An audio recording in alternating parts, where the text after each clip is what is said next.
être entrepreneur de sa propre vie, mais aussi d'être curieux, quoi. D'être curieux.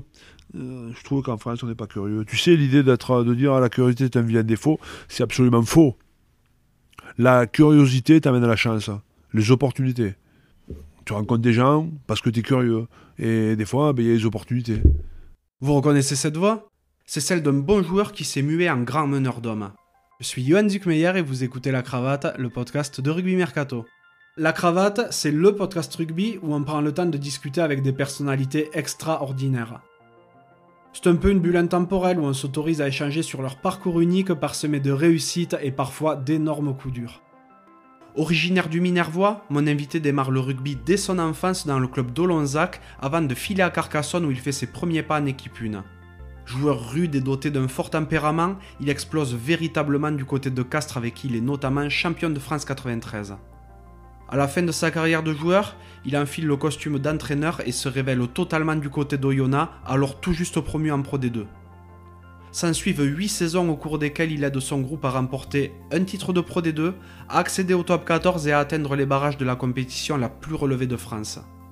Auréolé de cette réussite, il revient boucler son histoire avec le CO, club avec lequel il remporte le top 14 en 2018. Homme de défi, il relève alors le challenge bordelais et s'engage en 2019 avec le club girondin pour tenter de le hisser au sommet du rugby hexagonal. Comme vous l'avez compris, j'ai eu la grande chance de passer un moment avec Christophe Furios. Bourreau de travail, exigeant envers lui-même et envers ceux qui l'entourent, Christophe est un perfectionniste dans ce qu'il entreprend, tant dans sa vie privée que dans le domaine du rugby ou même dans son autre passion, le vin et le monde viticole. Propriétaire d'un château dans le village de son enfance, il prépare sa seconde vie en parallèle de sa brillante carrière rugbystique. J'ai passé un moment incroyable avec ce manager hors du commun et j'ai véritablement été frappé par l'humanité qu'il dégage dans sa quête d'accomplissement. Si ce podcast vous plaît, n'hésitez pas à le noter 5 sur 5 sur Apple Podcast, à laisser un commentaire sympa et à le partager autour de vous. Ça fait super plaisir et ça aiderait vraiment La Cravate à se faire reconnaître. Trêve de bavardage et place à la conversation.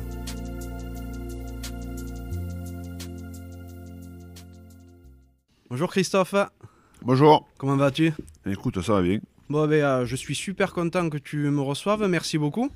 On est aujourd'hui dans ta maison près de Bordeaux. Ouais. Super jolie maison, il fait beau en plus. On est tranquille sur ta terrasse, donc s'il y a des petits bruits, c'est normal, c'est l'extérieur. Hein.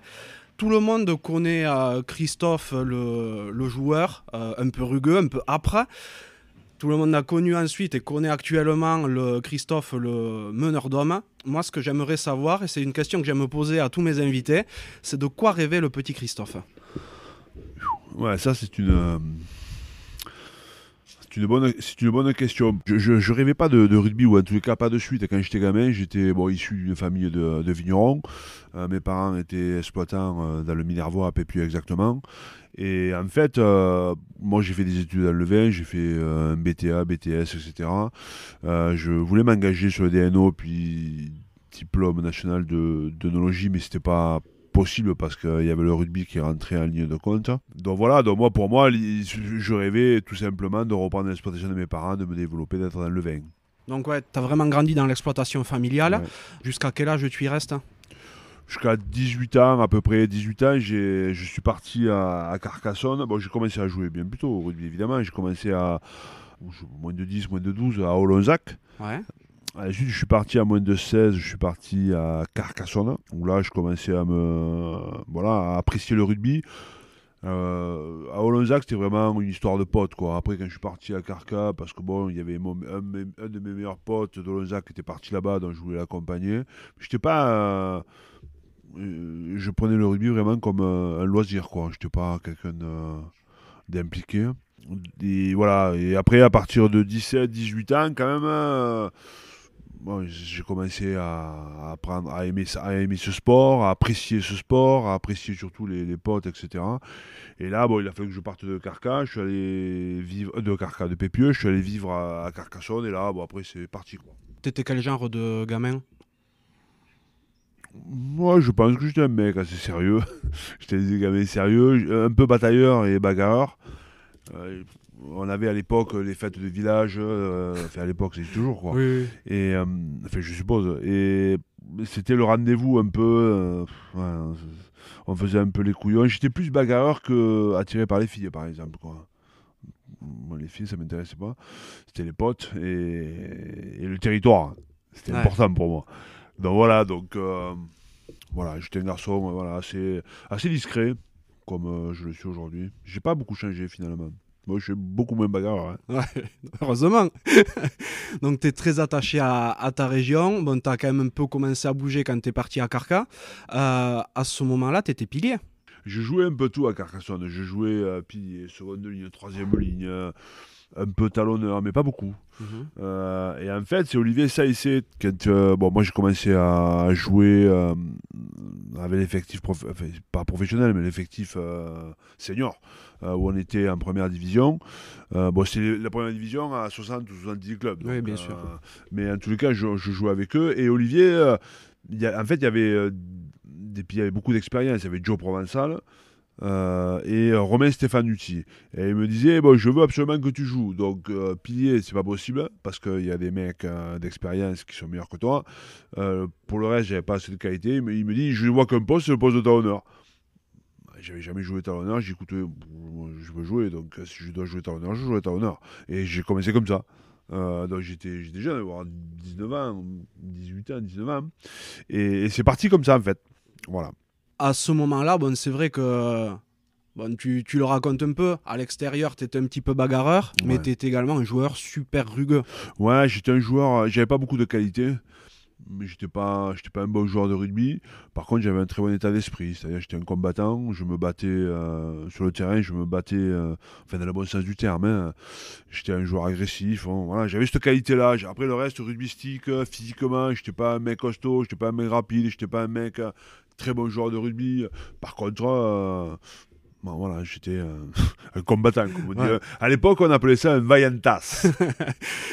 Ouais, c'est d'ailleurs ça se retrouve un petit peu aujourd'hui dans le type de joueur que tu peux avoir sous ta coupe parfois. Certains avec qui tu entretiens peut-être quelques relations comme Thibault Lassalle. Ouais, ouais après, évidemment, j'entraîne comme j'aimais jouer, j'entraîne comme j'aimais pratiquer le rugby. Et puis surtout, pour moi, le rugby, ça reste un sport de combat, de contact, mais aussi un sport d'amitié. Et ça, je le crois dur comme fer, quoi. Donc, effectivement, j'adore entraîner des joueurs qui ont un peu cet état d'esprit. C'est-à-dire des combattants, des mecs qui se remettent en cause et des bonnes personnes. J'aime entraîner les bonnes personnes. Et effectivement, Thibaut fait partie des très très belles rencontres.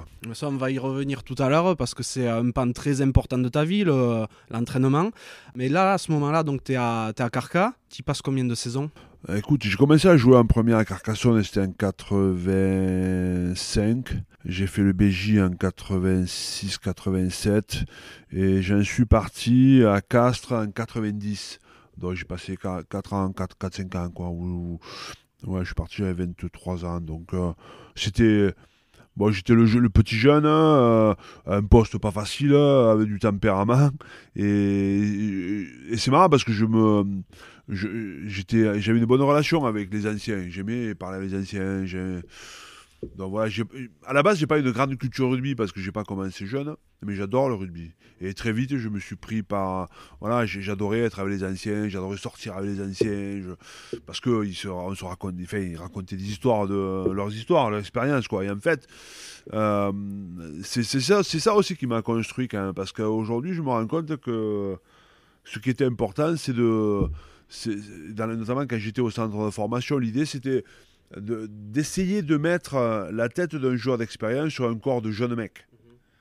Parce que je me disais, il va gagner un temps fou, le jeune joueur. Et moi, j'étais un peu comme ça, c'est-à-dire que j'adorais sortir ou avoir des relations avec les plus anciens, beaucoup plus que moi, évidemment, et plus que mes potes, quoi, du même âge que moi. Donc c'est à l'époque où j'ai commencé à faire des sélections avec le Languedoc-Roussillon. Il y avait les champions de province. On avait joué les Blacks, on avait joué les Australiens, on avait joué les Maoris, les Sudaf. Voilà, c'était les. Bon, je faisais partie de cette génération de jeunes qui étaient à potentiel dans mon club, quoi. Donc j'étais fier de ça, évidemment. Et donc je suis resté voilà, 4-5 ans et après je suis parti à Castres en 90-91. Ouais, qu'est-ce qui t'amène à Castres? Oh, alors à l'époque, encore une fois, on n'était pas complètement professionnel, enfin pas du tout d'ailleurs. Et bon, moi je bossais quand j'étais à Carcassonne, j'avais commencé à bosser à la Chambre d'agriculture de l'Aude. Et pour moi, ce qui était important, c'est en tous les cas, ce que me disaient mes parents, c'était de trouver un boulot, quoi, évidemment. Donc j'avais plusieurs clubs avec qui j'étais en contact, bon, Béziers, Perpignan, Narbonne, tous les clubs autour de Carcassonne, quoi, évidemment. Et Castres également. Et Castres, j'ai vu. Alors, c'était un club qui venait de monter de Pro D2 ou de groupe B à groupe A à l'époque. Et j'avais rencontré le président Revol, c'était déjà le président Revol. Et j'avais senti un club qui était, alors certes, qui avait pas le statut de grand club comme pouvait l'avoir Narbonne, Béziers, Perpignan à cette époque-là. Mais par contre, j'avais ressenti une ambition de faire progresser ce club. Et puis surtout, il y avait ce double projet, notamment rentrer au Labo Fabre, qui était pour moi essentiel et important. Donc voilà, donc ça a été un long. Décision pas facile à prendre. Mais par contre, comme souvent, quand j'ai pris la décision, je trouvais que c'était la meilleure décision, évidemment. Bien sûr, bon, et puis la suite te dira que tu as eu raison. Ouais, effectivement, on a réalisé ce que j'avais bien senti quoi, dans les différents entretiens, c'est-à-dire ce club qui était capable de progresser. Parce qu'à l'époque, le Castres, comme certains clubs, comme Clermont par exemple, qui avait, avec ce double projet et les joueurs bossaient, eux, ils avaient une avance énorme sur les autres parce que c'était un club qui était adossé au Labo, par exemple Pierre Fabre, et on était assez nombreux à bosser au Labo, quoi. C'était facile pour eux de récupérer les joueurs et de les intégrer dans la structure, quoi. Et c'est pour ça que dans les années 90, Castres, on a été champion en 93, finale en 95, faisait partie des gros clubs parce que justement, il y avait cette espèce de double projet qui était un gros avantage pour le club, quoi. Et professionnellement, donc, tu travailles, donc tu as un double projet, comme tu le dis. Qu'est-ce que tu faisais chez Fabre? Alors, au départ, je devais rentrer, quand je suis parti, je devais m'occuper du vignoble de Monsieur Fabre, parce que Monsieur Fabre avait un vignoble du côté de l'Avor, qui s'appelle le domaine d'Anségur. Et puis finalement, ça s'est pas fait, je sais plus pour quelle raison, je l'ai plus en tête. Et en fait, moi j'étais venu pour travailler quand même, parce que c'était important pour moi. Et alors je leur ai dit, bon ok, si le projet vignoble ne peut pas se faire, il fallait moi rentrer au labo, parce que j'ai besoin de bosser. Et je suis rentré, alors j'ai tout fait au labo, hein. Parce que le problème du labo, c'est très spécifique quand même. Tu rentres, bon, on a besoin de tout. Mais si t'es pas ingénieur, si t'es pas pharmacien, si t'es pas technicien, si t'es pas. Il n'y a pas beaucoup de postes, quoi. Donc moi, j'étais pas du tout de cette partie-là. Donc je suis rentré, j'ai fait un peu de comptage, j'ai fait un peu de gestion, c'était catastrophique. Je me régalais parce que j'avais trouvé un état d'esprit dans ce laboratoire. C'était un grand groupe, mais c'était vraiment aussi une famille, hein. Et appartenir au laboratoire Fabre à l'époque, ça faisait partie d'une caste, c'était important quoi, dans la ville de Castres notamment. Et j'étais très fier d'appartenir au groupe Fabre, donc j'ai fait plein de trucs. Et ça m'a aidé à travailler. Mais ça m'a même aidé ensuite dans ma façon d'entraîner aujourd'hui, ou en tout cas dans ma façon de manager. Parce que j'étais dans une équipe, j'avais des responsables, on parlait de management, on parlait d'entretien, on parlait d'objectifs. Moi, en Vitiono, on parle pas comme ça, quoi. Donc ça m'a aussi formé ou en tout cas, ça m'a permis de découvrir ça, quoi. Et sportivement, donc, à côté, c'est vrai que vous progressez de plus en plus avec le CO. Donc, comme tu l'as rapidement abordé, en 93, vous êtes champion. Il y a eu une vraie ascension assez rapide liée à ce que je viens de te dire. C'est-à-dire qu'ils avaient fait venir de grands joueurs et qui rentraient au labo, des mecs qui avaient de très bons niveaux rugbystiques, mais aussi qui étaient capables de rentrer et de bosser au labo. Donc, de suite, cette équipe, elle s'est renforcée et il y a eu une vraie dynamique. Parce que, moi, j'arrive en 91. 91, on n'arrive pas à se qualifier. Par contre, en 92, on fait déjà la demi-finale contre Toulon. 93, on est champion. 94, c'est une grande déception pour moi parce on était meilleur que 93 et on n'a pas été capable de se qualifier. Donc ça a été une grande déception pour moi. Et ensuite, 95, on fait cette finale qu'on ne méritait pas. On fait la finale. Et puis après, bon, moi, je commençais un peu à être en fin de carrière. Donc, effectivement, ce club, le Castres Olympique, est dans les années 90, 92, 93, autour de dirigeants historiques, de staff technique historique comme Alain Gaillard, qui a été un élément important pour moi et pour la ville. Ben, ce club est monté crescendo et très vite, on a eu des résultats, quoi. Donc, tu l'as rapidement abordé également. Tu arrives en fin de carrière après 95. Bon, tu continues jusqu'en 99 quand même, c'est ça? 98, je crois. 98 ouais, parce qu'on m'avait demandé. Je fais à la fin, parce que il faut dire une chose, qui était importante dans mon parcours, étant donné que quand on nous a demandé de passer pro, parce qu'en 95, on nous demande de passer pro. Donc, moi, j'étais plutôt en fin de carrière, je ne vais pas passer pro. Et on était obligé de passer pro. Donc, passer pro, c'était pas la même organisation quoi, qu'on a aujourd'hui. Hein. C'était, bon, on s'entraînait le soir, enfin, c'était... mais c'était une évolution. Et donc, il a fallu qu'on arrête, enfin, moi, en tout cas, il a fallu que j'arrête le labo. Donc, je me suis engagé dans ce truc. Mais simplement, je ne me retrouvais pas dans ce fonctionnement. C'est-à-dire que faire que du rugby, pour moi, qui n'avait pas connu ça m'allait pas. Donc, avec quelques-uns, on avait fait des formations, et notamment des formations à l'époque BE1, BE2, qui étaient dispensées par le centre de formation. Donc, on allait avec les jeunes du centre de formation et on faisait ces formations. Et en sachant que dans mon état d'esprit, je ne voulais pas entraîner, ce n'était pas mon objectif.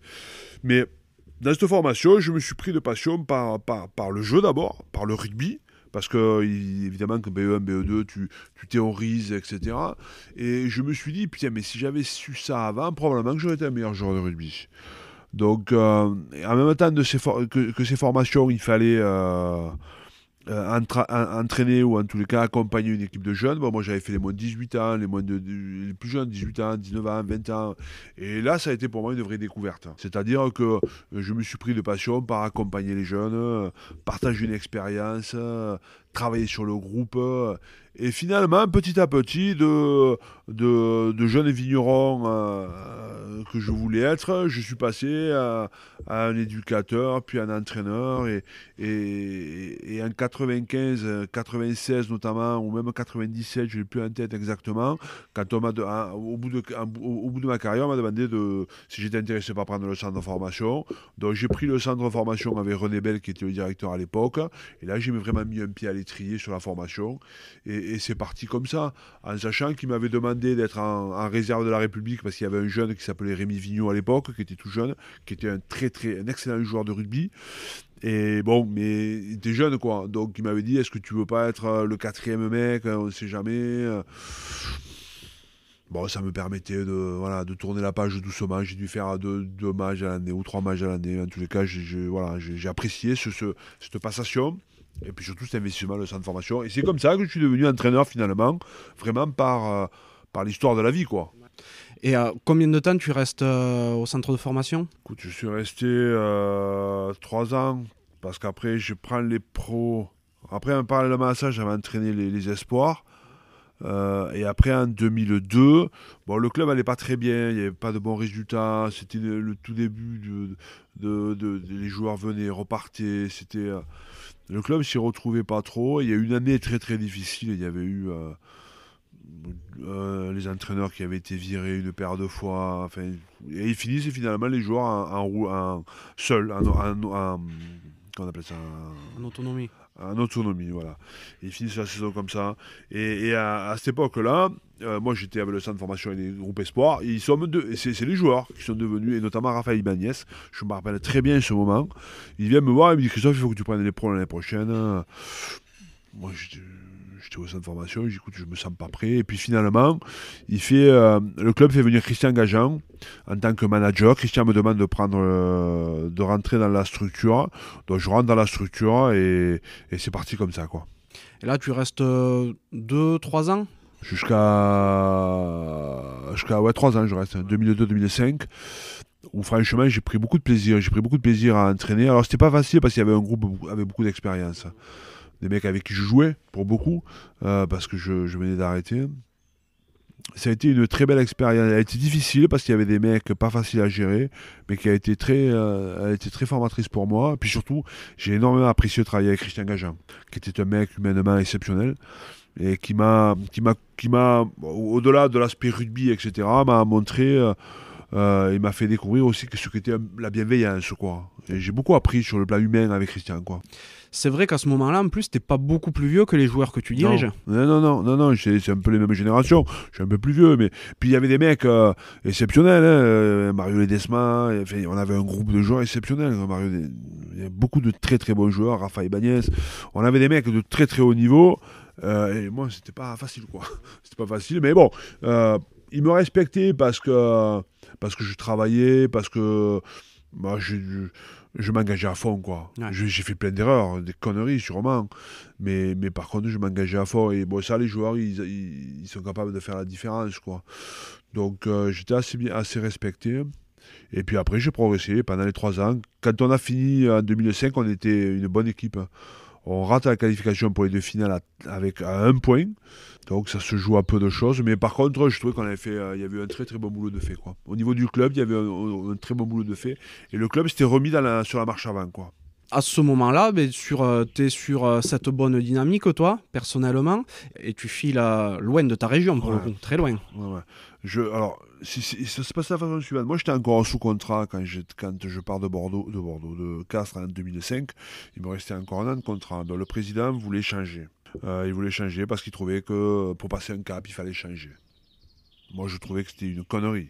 Ça, non. Pour la bonne et simple raison que le club était comme ça et qu'on était très proche de se qualifier, très proche des demi-finales. Parce qu'à l'époque, tu te qualifiais, il y avait des playoffs qui t'amenaient en demi-finale.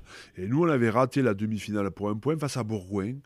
Pas 1 point au compteur, c'était 1 point au goal average. Oh. Ouais, c'était un truc invraisemblable, quoi. Donc, je trouvais que c'était pas juste, quoi. Et d'autant plus qu'il faut venir l'entraîneur de Bourgoin à l'époque, on leur enseigne, avec qui j'avais aucune relation et avec qui j'avais pas envie de travailler. Donc moi, le président me dit, écoute Christophe, je veux que tu restes là, on va changer le manager, ce sera plus Christian, ce sera Laurent Seigne. Je me retrouvais pas du tout dans ce qu'il me racontait. J'écoutais, c'était dur parce que franchement, on s'était beaucoup engagé, mais c'était pas, je trouvais que c'était pas juste, quoi. Franchement, je trouvais que c'était pas juste. Et je dis, bon, écoutez, je m'en vais, comptez pas sur moi. Hein. Je ne resterai pas. Et c'était, tu vois, à l'époque, c'était pas au mois de décembre, c'était au mois de mars tu vois, ou février, enfin, je me rappelle plus, mais c'était en fin d'année. À l'époque, il n'y avait pas des agents comme c'était aujourd'hui. Je me retrouve là comme ça, j'écoutais, je me casse, je veux absolument pas. Je comprends pas que vous gardez pas Christian. 2, je veux pas travailler avec ce mec. Donc je pars, sans savoir où j'allais, j'avais que dalle. Hein. Donc il se trouve que bon, lui venant à Castres, mais la place de Bourgoin était devenue disponible. Bourgoin recherchait un entraîneur. On est rentré en relation, ça s'est plutôt bien passé. Et je pars à Bourgoin. Bon, je pars à Bourgoin en famille, mais un peu seul, quoi. Je connaissais personne. Bien sûr. Je connaissais personne, pas les joueurs, en sachant que c'était un groupe extrêmement fort, Bourgoin. Ils n'avaient pas besoin d'entraîneur, les mecs, tellement qu'ils étaient forts. Forts dans le sens, il y avait une grande cohésion. La fameuse Berjali, elle existait à cette époque-là. Hein. Donc pour moi, c'était un grand défi, quoi. Mais je le prends parce que ça me plaisait, quoi. Et pas trop dur de te déraciner complètement ? Bah, si, c'était pas simple, mais en même temps, pendant tout ce temps, entre le moment où je quitte Pépieux et l'environnement viticole et je rentre à Castres, et puis le moment où je fais ma formation et je pars vers l'entraînement, j'avais vraiment décidé de faire du métier d'entraîneur mon vrai métier, quoi. C'est devenu une passion pour moi, en sachant encore une fois que c'était pas vers ça que j'étais destiné. Donc, et je me suis dit, bon, effectivement, partir à Bourgoin, c'était pas simple, mais comme je voulais devenir entraîneur, j'aurais pu aller entraîner sur la Lune, c'était pas important pour moi. Ce qui était important, c'était le projet. Donc je pars à Bourgoin. Bon, j'étais un jeune mec, hein, j'étais un jeune entraîneur, j'avais pas prouvé grand-chose. J'arrivais dans un groupe avec beaucoup d'internationaux, extrêmement forts, qui avait l'habitude de fonctionner un peu à l'ancienne. Et Bourgoin, c'est une belle expérience, et en même temps, c'est une mauvaise expérience pour moi. Parce que, quand je dis belle, parce qu'elle m'a permis de quitter l'environnement qui était facile pour moi. Pour le coup, je m'étais mis en danger. Belle parce que j'avais une très bonne relation avec le président, je trouvais le président Martinet incroyable. Belle parce que avec le staff, ça se passait plutôt bien, avec certains membres du staff. Belle parce qu'avec les joueurs, il y avait une espèce de respect. Mais en même temps mauvaise parce que je me suis jamais senti bergalien. Je me suis jamais senti bergalien, certainement parce que j'ai pas su m'adapter, j'ai pas su m'intégrer. Peut-être aussi qu'on m'a pas fait beaucoup d'efforts pour m'intégrer. Mhm. Mais également, parce que si ce groupe de joueurs était très très fort, il n'y avait pas besoin d'entraîneur tellement il y avait beaucoup d'expérience et des joueurs de haut niveau, que j'ai jamais réussi à le pénétrer ce groupe. En fait, j'étais content d'être avec eux, ça se passe bien, mais j'étais plus dans la peau en fait, d'un accompagnateur, quoi. Et ça m'allait pas, quoi. Ça m'allait pas.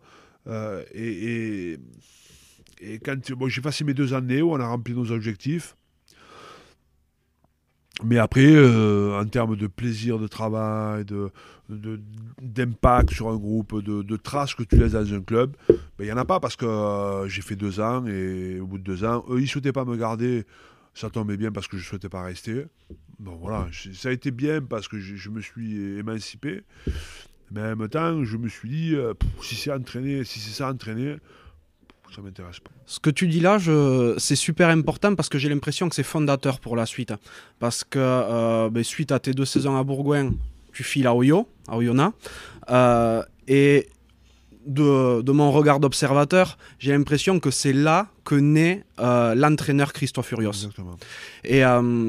Et ce que tu dis là aussi, c'est que tu n'as pas le groupe qui est totalement avec toi. Et ce qui semble te caractériser au plus près aussi, c'est d'être avec tes gars, de faire au corps et de lier des vraies relations. Ouais. Et comment se passe ce départ à Oyo? C'est exactement ça, ce que tu dis, c'est juste, très juste, hein. Et effectivement, à Bourgoin, j'avais pas de mauvaises relations avec les mecs. Avec certains, peut-être, parce que c'était un peu pas facile avec certains. Parce que certains étaient extrêmement proches de l'entraîneur qui était parti. Et bon, je vais pas un dessin. Euh, mais j'avais pas d'impact sur eux, quoi. Ou pas en tous les cas ce que je veux, quoi. Moi, j'adore effectivement, comme tu as dit, entraîner, avoir une relation forte avec mes mecs. C'est pas mes amis, mes joueurs, hein, mais par contre, j'ai besoin d'être en totale confiance avec eux. J'aime construire. Moi, je suis un bâtisseur, j'aime construire avec eux. Et j'avais pas ressenti ça à Bourgoin. Donc, c'est pour ça que je me suis jamais senti bergalien. Alors, il y a eu quand je décide de ne pas rester et quand on me signale que. Enfin, on m'a jamais dit qu'on voulait pas me garder. Mais j'avais conclu qu'il fallait que je parte, tu vois. Ça, c'était. Enfin bon. Euh, et, et si tu veux, j'avais plusieurs contacts à l'époque. Et notamment, il y en avait un que je trouvais sympa, qui était. Je les avais visités 2 fois. C'était Trévise. En D'accord. Italie, j'étais en contact avec Trévise. Pendant 2 fois, j'étais allé, passer 2 week-ends. C'était celui qui m'intéressait le plus. Après, bon, il y avait Brive, il y avait plusieurs clubs, mais j'avais pas beaucoup de. Enfin, c'était pas. Voilà, c'était des contacts. Et parallèlement à ça, Oyo m'appelle. Oyo m'appelle par l'intermédiaire d'un agent, Christian Joyard. Il m'appelle, alors, moi, je connaissais pas la Pro D2, je connaissais pas Oyo. Moi, j'ai dit, Oyo, je vais pas la Oyo. Si je dois aller en Pro D2, c'est pas un problème d'humilité, quoi. C'est que je connaissais pas. J'ai dit, si je dois aller à Oyo, je vais autant descendre dans le sud. Je serai proche de chez moi. Moi. Il y a plein de clubs de Pro D2, je serai chez moi. Et ils m'ont appelé, ils ont insisté un jour. Et on discutait avec mon épouse. Et elle me dit, mais putain, mais je te comprends pas. Tu dis que tu t'es pas régalé à Bourgoin parce que tu n'as pas su pénétrer ce groupe, parce que tu n'as pas su avoir des relations fortes. Et tu as un club, même si c'est un Pro D2, tu as un club qui veut absolument que tu viennes. Mais il m'a dit, mais au moins au moins va les écouter quand même. C'est un problème de respect, ça. Bon, j'aime pas qu'on me parle comme ça d'abord. Et bon, ça me pique un peu. Et je dis, bon, je vais aller les rencontrer. Je vais les rencontrer. Je vais les rencontrer un mardi. Je me rappelle comme c'était hier. Je vais les rencontrer un mardi. Déjà en montant, je sais pas où j'étais. Hein. Donc je pars, je monte sur l'autoroute de Genève. Et bam, je me fais choper au flash. Ah, Je dis, tu vois. ça commence. Vraiment que j'avais pas. Tu vois, bon, je vais là-bas. Et là-bas, je rencontre des gens un peu décalés. Un peu décalé, parce que c'était un club qui montait en Pro D2, qui était un jeune club, qui avait aucune expérience du monde professionnel en rugby. Mais par contre, qui avait une espèce de volonté de progresser, et ils voulaient se servir du rugby comme vecteur pour leur vallée de la plasturgie. Je trouvais qu'il y avait une vraie relation entre le rugby et le territoire, entre les chefs d'entreprise que j'ai rencontrés à l'époque, le pauvre Marco Manduchet, avec qui j'avais des liens très très forts, Hervé David, Michel Jargon. J'avais rencontré ces gens qui étaient des chefs d'entreprise, et en même temps qui voulaient se servir en fait du rugby pour faire progresser le club, quoi, et en même temps trouver un fonctionnement de territoire. Et dans la soirée, je pense qu'on n'a absolument pas parlé de rugby, juste au moment où je te présentais un peu ce que j'aurais voulu faire, mais on a surtout parlé des hommes. Voilà, des hommes dans l'entreprise, comment tu les fais progresser, etc., etc. Et on avait passé une soirée formidable. Et en partant de Oyo, c'était le mardi donc, je savais que j'allais signer à Bordeaux. Ah, à Bordeaux. À Oyo. D'accord. Et effectivement, il me rappelle le jeudi, je dis écoutez, je signe 3 ans. Un truc de fou, quoi. Un truc de fou. Mais je sentais le truc comme ça, parce qu'après, évidemment, si j'appelle, si j'avais écouté tous les gens tous mes potes, ils me disaient qu'est-ce que tu vas foutre à Oyo, tu vas t'enterrer, ne va pas là-bas. Moi, je le voyais pas comme ça. Je le voyais pas comme ça. Je voyais vraiment une démarche dans laquelle j'allais pouvoir, moi, exister en tant qu'entraîneur, parce que j'avais le poste d'entraîneur principal, gérer ça. Il y avait un projet fantastique parce qu'ils étaient plus réactifs, il fallait les rendre professionnels, il fallait recruter beaucoup, il fallait travailler sur les structures, il y avait plein de trucs à faire, et je me suis dit, c'est là qu'il faut que j'aille finalement, parce que je suis au centre du truc, on va créer le projet et on va avancer. Et si j'ai des qualités, ça va démarrer. C'est un défi énorme. Hein. Ah mais oui, c'est énorme de passer de... l'histoire raconte plus tard que tu passes d'une équipe qui monte en Pro D2 à la faire monter jusqu'au barrage de Top 14. Ça montre que tu es quand même un homme d'intuition, parce que tout à l'heure tu parles de Castres, t'avais pas grand-chose à y faire à ce moment-là, parce que... en tant que joueur, j'entends, parce que tu pouvais avoir d'autres propositions qui paraissaient plus huppées, et là tu te retrouves à Oyo comme ça. Effectivement, ce qui est important, c'est que je sais ce que je veux, quoi. C'est ça qui est important. Je sais ce que je veux, je sais ce que je veux, donc je connais le chemin que j'ai à faire, je sais les progrès que je dois mener.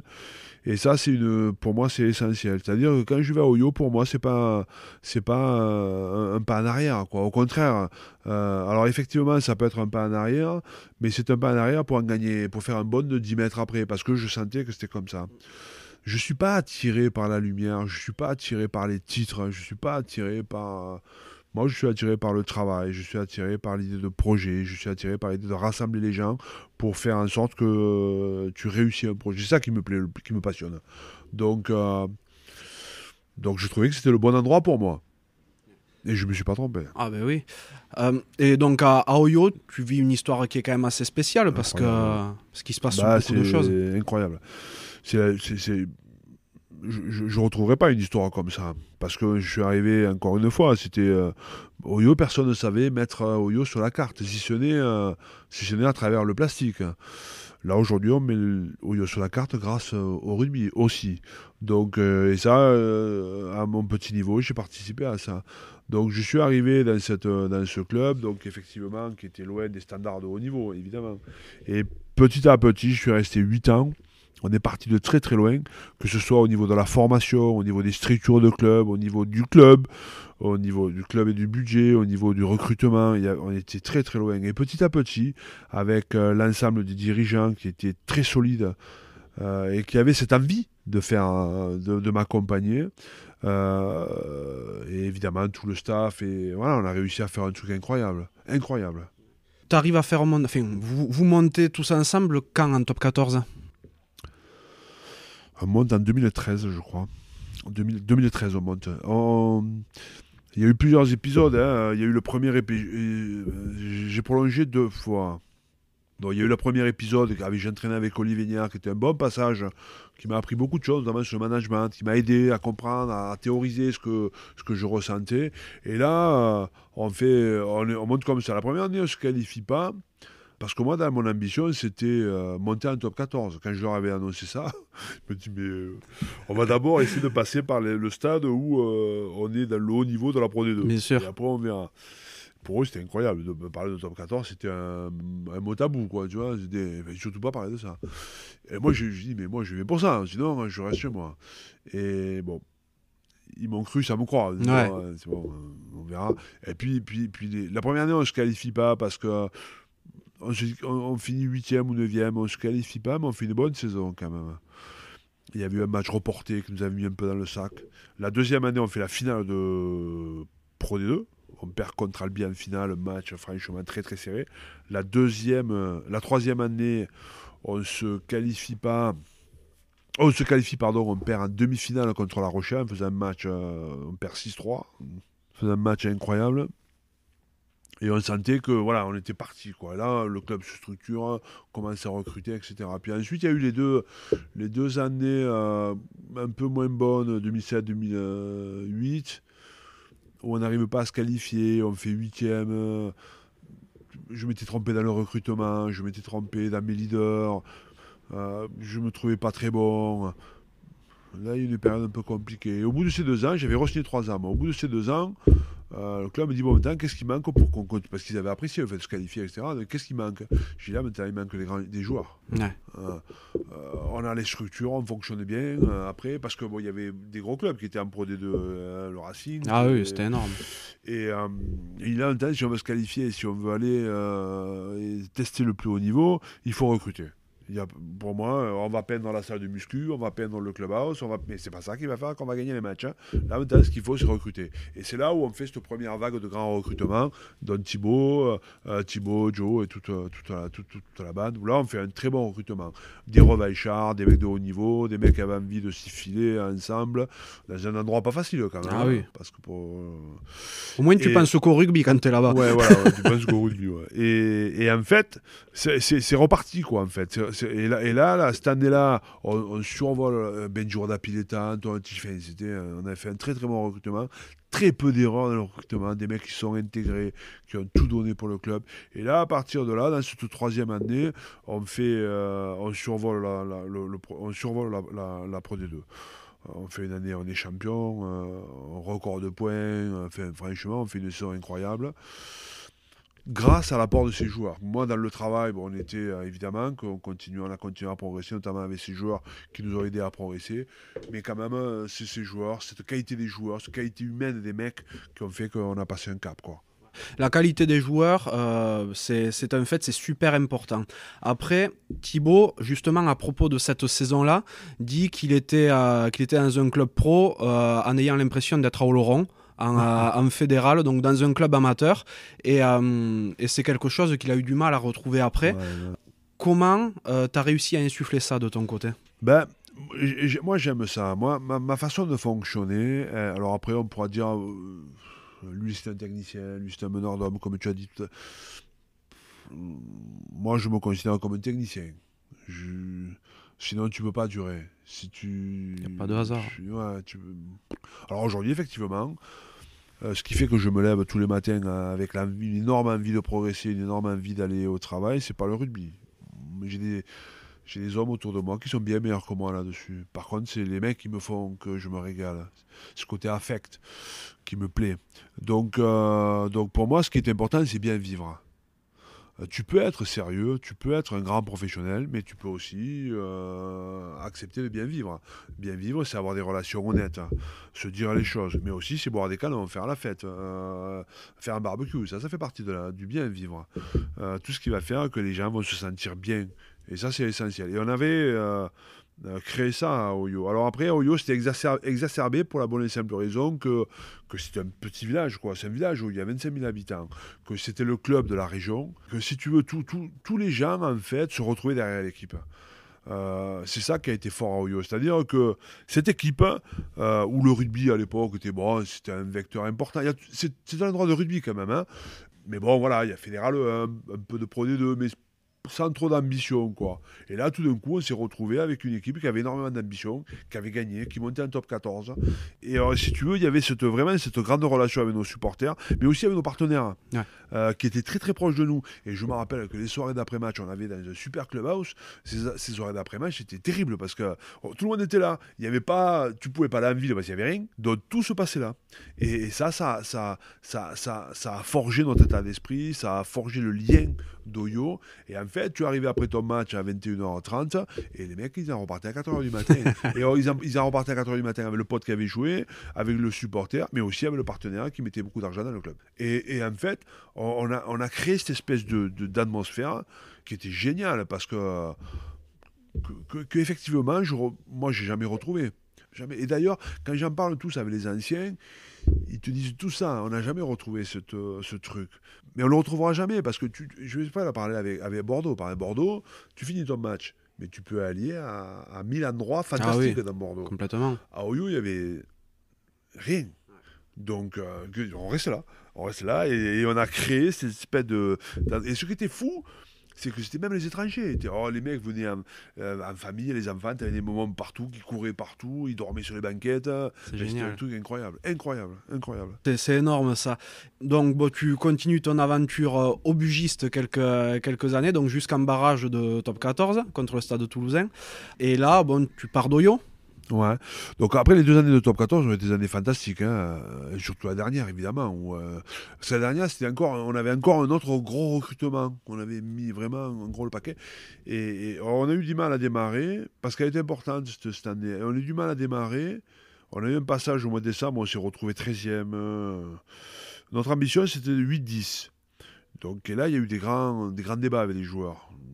Entre ceux qui avaient connu le maintien l'année d'avant, qui disaient putain, maintien absolument, et ceux qui venaient d'arriver, comme des garçons comme Sioane Tongaua, Fass, Avalou, Olivier Michou qui était revenu, des mecs qui avaient connu le très très haut niveau, ils disaient non, il faut garder le cap, 8-10, on est une bonne équipe, on travaille bien, on va y arriver. Et je me rappellerai toujours, je leur avais mis comme objectif, on avait 2 matchs, je me rappellerai toujours, on avait un match qui était on recevait La Rochelle et on allait au Racing. Bon, pas simple. Je veux dire, si on prend 5 points sur ces 2 matchs, c'est-à-dire une victoire à la maison et un point bonus ou un point au Racing, bon, c'est pas simple, on joue ce qu'on avait prévu, c'est-à-dire 8/10e place. Sinon, si on n'arrive pas à faire ça, on joue le maintien. On met tout sur le maintien. Tout le monde, ok.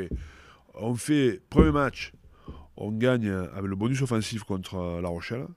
Et le deuxième match, on va gagner à Racing. On prend 9 points. Et là, mon poids, c'est parti. Et après, on a fait une fin de saison comme ça. Et jusqu'au ce fameux barrage quart de finale à Toulouse qu'on perd 20-19. Et franchement, si on avait gagné le match, il n'y avait rien à dire. Rien à dire. Ça se joue sur une dernière action. Je l'ai vu il n'y a pas longtemps. Il est passé à la télé pendant le confinement. On perd à la 75e minute sur un ballon perdu de Vili Mahafou qui perd, ou alors dans une tente très forte, mais de 4 points. On perd ce ballon, une contre-attaque à l'image des Toulousains qui nous multiplie les temps de jeu. Et 3 minutes après, ils nous marquent un essai à la 78e minute et on perd le match là-dessus. Ça a été un crève-cœur. Mais par contre, quelle aventure. Donc je décide effectivement de ne pas rester à Oyo. J'avais fait le tour à Oyo, ça faisait 8 ans que j'étais là. J'avais considéré que la première étape des 3 ans, on avait monté le club. La deuxième étape qui était difficile, parce que ces 2 années un peu chiantes, mais par contre on avait la troisième, on avait survolé. Et après ces 2 années, pour moi, j'avais fait le tour. J'avais besoin d'oxygène, j'avais besoin de voir autre chose. Et il me semblait que pour que le club continue à avancer, il fallait changer. Donc j'ai dit au président que je ne m'engage pas. Je choisis Castres.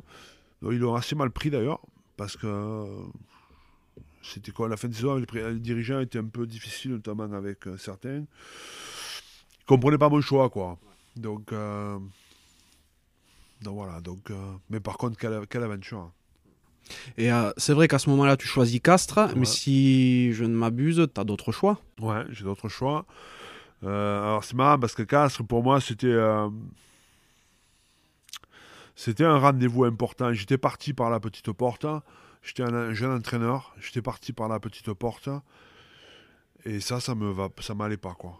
Ça m'allait pas. J'avais le sentiment de ne pas avoir fini le boulot, en fait. Et pour moi, je reviens à Castres, pas sous cet esprit de revanche, parce que ça me ressemble pas à ça, mais plus par défi, quoi. Parce que Castres avait été champion en 2013, par contre était en grande difficulté 2014. Ils ont failli descendre, ça se joue à très très peu. Voilà, et pour moi, c'était important je trouvais que c'était un palier de plus, quoi, Ouais. dans mon évolution, tu vois. Donc je pars à Castres avec cette envie de dire, voilà, c'est un grand défi. J'ai pas pu finir le boulot en 2005, je vais le faire maintenant. Ouais. Je trouve ça rigolo et courageux d'y revenir parce que bon, concrètement, t'as pas grand chose à gagner parce que Non. t'es pas parti en super bon terme au départ. Pas du tout. Et l'équipe dirigeante est la même. Ouais. La même. C'est vrai que je suis parti fâché de Castres. Quand je suis parti en 2005, j'étais fâché. Mais vraiment. Après, il y a eu la vie a fait que bon, j'ai réussi à reprendre contact avec le président Revol et c'est revenu un peu. C'est revenu. Il m'avait dit qu'il avait fait une connerie, tu vois. Quand j'étais parti un jour à Bourgoin, il m'avait appelé en me disant j'ai fait une connerie. Et ça m'avait soulagé. J'ai dit bon, ok, on a le droit de faire des erreurs. J'étais pas d'accord avec lui, mais donc revenir là, c'était un grand défi effectivement. J'avais plus à perdre qu'à gagner, comme tu dis. Par contre, je savais qu'il y avait un groupe de joueurs fantastiques quand même. Hein. Il y avait des joueurs fantastiques, des compétiteurs énormes. Moi, je pouvais amener avec des joueurs avec qui j'avais une confiance totale. Et je savais qu'on pouvait retrouver les phases finales. Et, comme tu le mentionnes rapidement, à ce moment-là, tu viens avec quelques joueurs que tu avais à Oyo. 3. Je viens avec Antoine, Tichit, Benji Rodapileta. Non, 2 joueurs, non Benji Rodapileta. Ouais, c'est des gars en qui tu as une confiance Ouais. folle, quoi. Ouais, il y en avait d'autres, hein, mais bon, l'histoire de la vie fait que j'avais pas pu le prendre. Par exemple, Jody Gineker était encore sous contrat. Je parle de Jody parce qu'il est revenu, il est venu après avec nous. Je pense à Thibaut qui était parti à Toulon. Thibaut, quand il part à Toulon l'année d'avant, en 2015, quand moi je pars à Castres, il est sollicité par Toulon, qui était l'un des plus grands clubs d'Europe à l'époque. Il me dit Christophe, qu'est-ce que tu fais? Moi, j'avais pas pris de décision encore. Lui, il fallait qu'il prenne une décision rapidement. J'ai dit Thibaut, t'as pas le droit de refuser Toulon. Vas-y à Toulon. Et puis moi, je sais pas, je peux pas te dire d'attendre pour venir avec moi. Je sais pas où je vais aller. Je savais pas si je restais à Oyo, si je partais d'Oyo. Quand j'ai pris la décision de partir, bon voilà, Castres s'est mis sur les rangs et puis ça a été assez rapide. Donc j'ai fait venir Antoine effectivement devant, j'ai fait venir Benji derrière.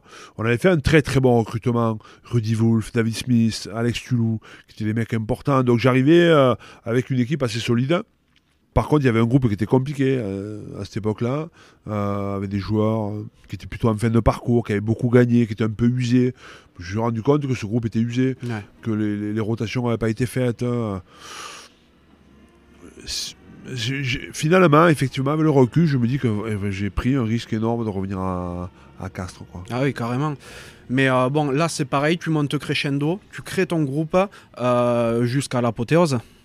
Je crée on travaille bien avec le staff, on a un staff fantastique effectivement aussi. On avait construit le staff dès la 2e année, j'avais changé les choses, j'ai fait venir Vincent Jacobi, Mourad Abed, Julien Rébérol, puis ensuite Greg Marquet. Sur le plan physique, il fallait qu'on travaille sur le plan physique parce que cette équipe ne travaille pas physiquement. Et là, on a en termes de staff, un staff de beaucoup d'expérience. Vincent arrivé des Saracens, qui avait été champion d'Europe, champion d'Angleterre, qui avait beaucoup d'expérience. Et on avait un staff vraiment de grande qualité. Et après, petit à petit, effectivement, ce groupe s'est étoffé, a pris confiance autour des garçons comme Rory Cocotte, comme Jody Gineker devant, comme Benji Rodapileta. Et petit à petit, on est monté en puissance. La première année, on se qualifie. Et pour moi, la première qualification, on prend 30 points en barrage en quart de finale à Montpellier. Pour moi, c'était la passation, quoi. C'est-à-dire que on terminait avec un groupe de mecs qui avaient déjà beaucoup gagné auparavant, mais qui n'avaient plus envie de gagner, qui étaient usés. Et avec ce groupe de joueurs qui venaient avec moi, qui étaient en train de prendre le pouvoir. La 2e année, on fait une année pareil, très très bonne année. On perd un quart de finale à Toulon de 4 points. Mais franchement, C'est un match qu'on domine de la tête et des épaules. On fracasse Toulon physiquement. On aurait dû gagner. On aurait pu être champion de cette année-là. On était costaud. La troisième année, c'est l'année de 2018 où on gagne le titre. Et après, 2019, c'est une année où on fait une année incroyable. On a 8 victoires à l'extérieur. Après être champion de France. Incroyable, incroyable. Et on s'écroule à la fin. J'ai pas d'explication précise, si ce n'est que quand on vient gagner ici à Bordeaux, à 4 matchs de la fin, il nous restait 3 réceptions. Et un déplacement à Agen. Tout est fait, c'était sur le papier, c'était fait, quoi. C'était fait, quoi. Ouais, il y avait plein partout et nous aussi on pensait que c'était fait. On a commencé à un peu moins bien s'entraîner. On a commencé, j'ai pas été vigilant. J'ai pas été vigilant. On pensait que ça allait se faire tout seul en fait, mais je crois surtout qu'on était orienté sur les phases finales déjà. Ouais. Et parce que pourquoi je dis ça? Parce qu'en fait c'était une année où, contrairement aux autres années, où tu finissais la première phase, tu avais un week-end de break et tu partais en phase finale. Là, le week-end de break était un peu avant, tu avais 2 matchs et tu as enchaîné les quarts de finale.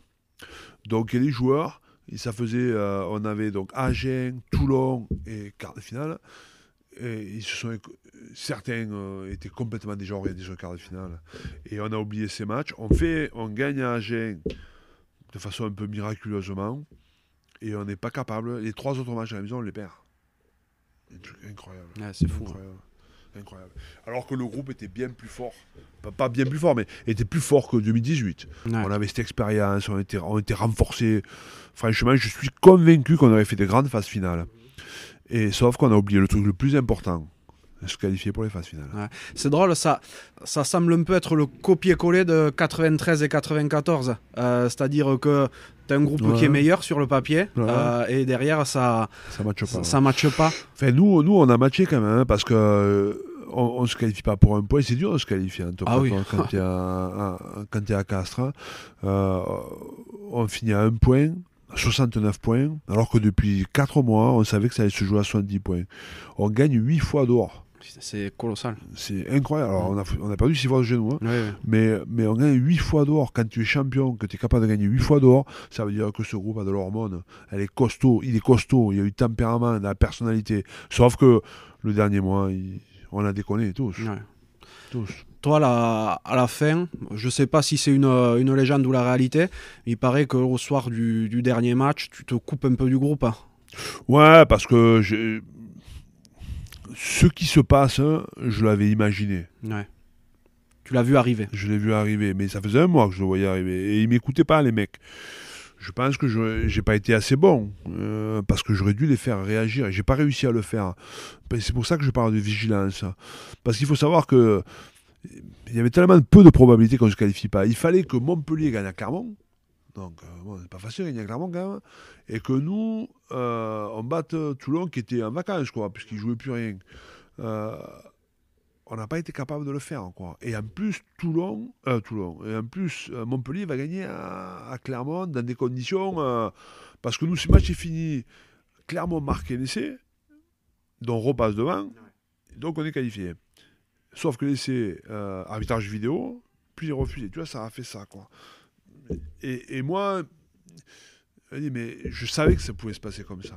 Je savais que ça pouvait se passer. J'avais cette mauvaise intuition, j'avais ce mauvais truc, ce mauvais goût à la bouche qui me faisait dire, putain, attention, on va se planter, attention. Et j'ai pas réussi à faire bouger les mecs. Et je m'en veux. Mais j'en ai voulu au mec, parce que de suite à la fin du match, je dis, les gars, moi c'est fini pour moi, c'est fini. Demain je vais ranger mon bureau et vous me verrez plus. C'est terminé. On a fait un truc grave. J'ai pris beaucoup de plaisir à travailler avec vous. J'ai été fier, mais ce soir c'est pas possible. Donc et là, à partir de là, je suis parti.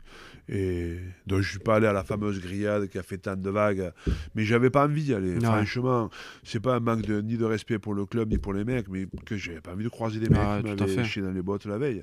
Donc je le sentais pas comme ça. Et je suis comme ça, moi. Je suis pas allé.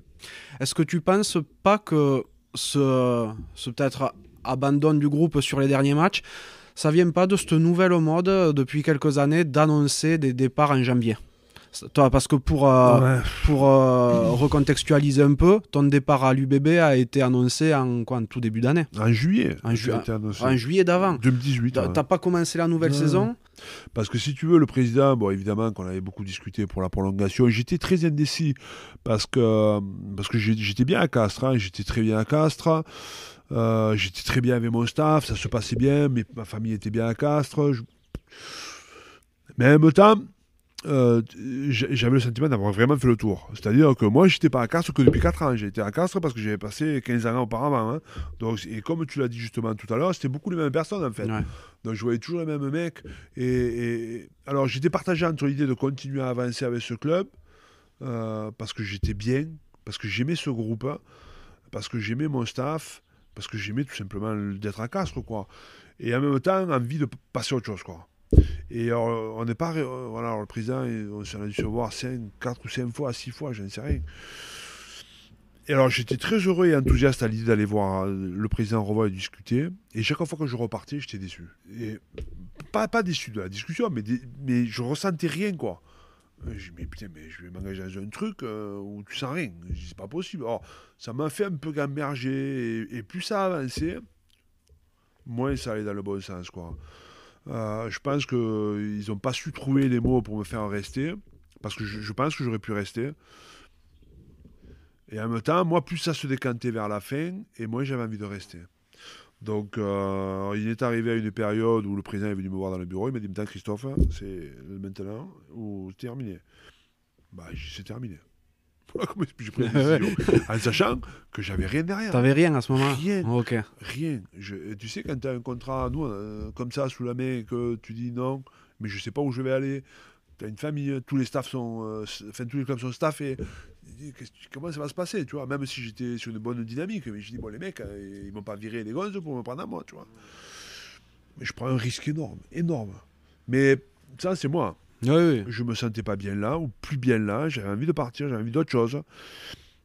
Je leur ai dit, les gars, ciao, je m'en vais. En sachant que je ne savais pas où j'allais. Ouais, tout à fait. Mais après, au-delà de la décision que tu prends, pourquoi c'est annoncé si tôt? Ben parce que j'ai été obligé.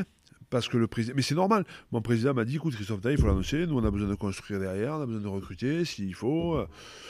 J'ai écouté, si vous devez l'annoncer en juillet, faites un. Je lui ai dit, on ne peut pas le décaler au mois de septembre-octobre. Peut-être que avec la reprise, j'aurais retrouvé de l'enthousiasme, peut-être. Hein. Non, je veux l'annoncer aujourd'hui. Mais si vous voulez l'annoncer aujourd'hui, faites en sorte que je m'en aille, que je ne serai pas là. Et ça a été fait comme ça. Donc alors après, effectivement, est-ce que ça a joué sur la fin de saison? Je sais pas. Honnêtement, je ne le pense pas, parce que la saison a été dure, parce que l'entraîneur qui m'a remplacé venait toutes les semaines, raconter des choses, discuter avec les joueurs, avec le staff. Je ne sais pas moi ce qu'ils ont raconté, c'est un peu déstabilisant quand même. Bien sûr. Mais tu vois, on faisait tellement une saison assez régulière et solide que j'ai l'impression que je gardais le cap, tu vois, je gardais la main sur les mecs. Je sentais ça quand même. Moi, je crois que le grand problème qu'on a eu, c'est qu'on s'est cru arriver. C'est-à-dire qu'on a, à un moment donné, dans la vie, tu vois, tu poursuis plusieurs objectifs et on était plus dans l'objectif de fin de saison, de phase finale, que dans l'objectif de se qualifier. On a oublié un passage, quoi. Et ce passage, il a été essentiel, on l'a pris en pleine gueule. Ouais, tout à fait. C'est une belle leçon. Ah oui. Oui. Et tu files à Bordeaux, du coup? Alors Bordeaux, je pars à Bordeaux en novembre, je trouve cette opportunité incroyable. J'avais 3 projets qui m'intéressaient, pour des raisons personnelles. Ils n'étaient pas libres, hein, mais en fonction de, notamment l'équipe de France qui cherchait des entraîneurs, il pouvait y avoir des départs de certains. Bon voilà. Et Bordeaux faisait partie de ces 3 projets. Alors pourquoi il faisait partie de ces 3 projets? En sachant que je ne connaissais rien de Bordeaux. Je ne connaissais pas le président, Laurent. Je connaissais assez peu de joueurs. Le seul joueur que je connaissais, c'était Mamad Diaby. D'accord.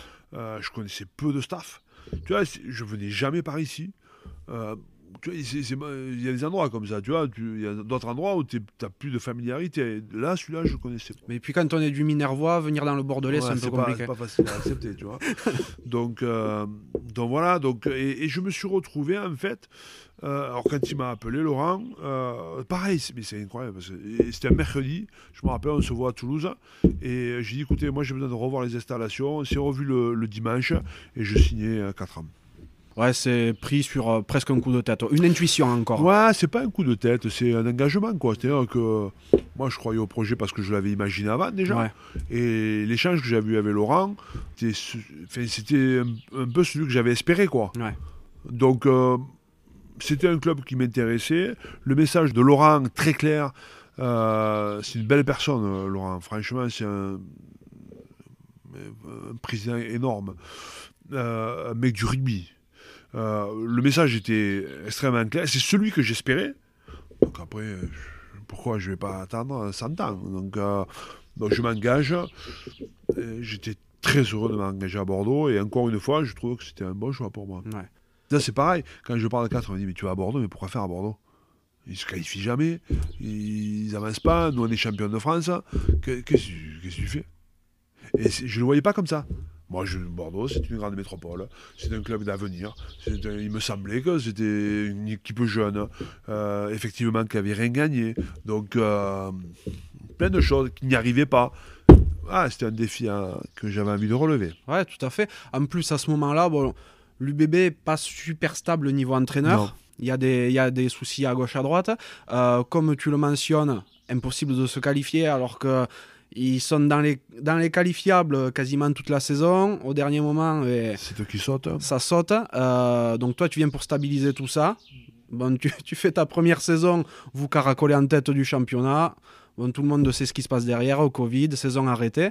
Et vous n'avez pas milité, en fait, pour être titré au point. Non, parce que, alors, effectivement, la saison a été incroyable. On fait une saison incroyable. J'ai pris un plaisir fou d'entraîner ces mecs. À l'issue de ce dernier mois de casse, franchement, j'étais las. J'étais fatigué. Franchement, affectivement, j'étais usé, quoi. Et putain, je me suis dit, comment je vais rebondir là-dessus Et finalement, j'ai pris c'est les joueurs de l'UBB qui m'ont redonné la foi, quoi, tu vois. La foi en l'homme, la foi à l'entraînement, la foi au jeu, à la compète. Et là, après, je suis vite reparti. Et on fait une saison incroyable, tant sur le plan du jeu que sur le plan de l'état d'esprit, que des résultats.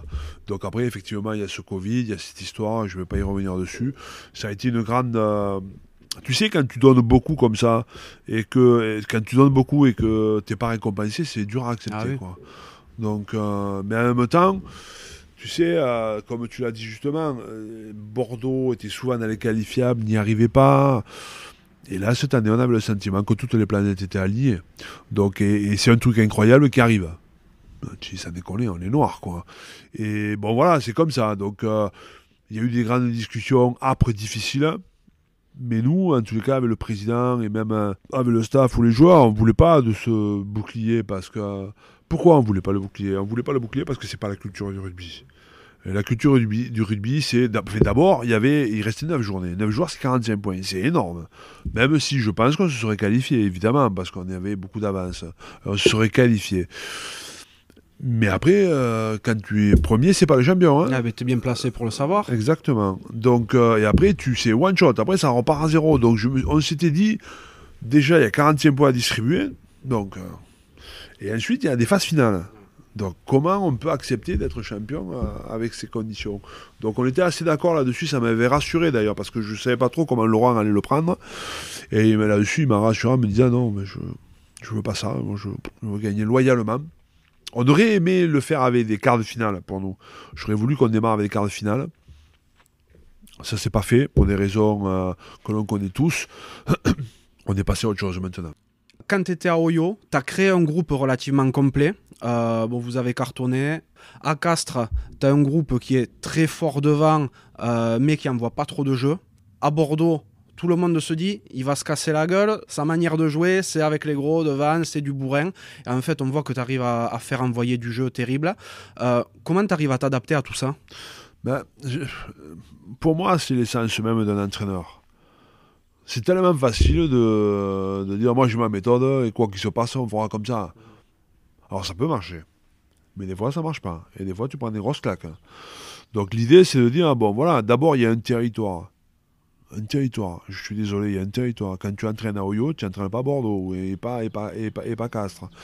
Donc c'est le prendre en compte. Pourquoi je dis ça? Parce que moi j'adore quand les gens s'identifient à l'équipe.